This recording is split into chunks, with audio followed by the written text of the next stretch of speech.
আর বয়স যেটার সাথে শারীরিক বয়স মানুষের তো বাড়তেই থাকে, ডেফিনেটলি সেটা আমারও বেড়েছে, সবারই বাড়ে। বিয়ের প্রসঙ্গে যা বললেন জয়া আহসান।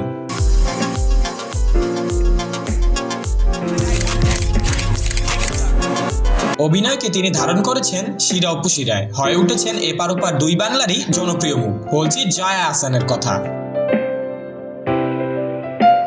পর্দায় ভিন্ন ভিন্ন চরিত্রে নিজেকে ফুটিয়ে তোলেন এই নায়িকা। সাবলীল অঙ্গভঙ্গি আর অভিনয় দক্ষতা বরাবরই সিনেমা প্রেমীদের হৃদয় ছুঁয়ে যান এই তারকা।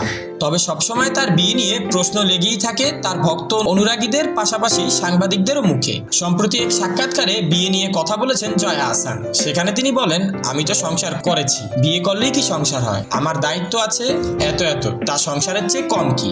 আমি তো এইসব করেই সময় পাই না। সবাইকে বিশ্বাস করতে হবে বিয়ে করলেই সংসার হয় না।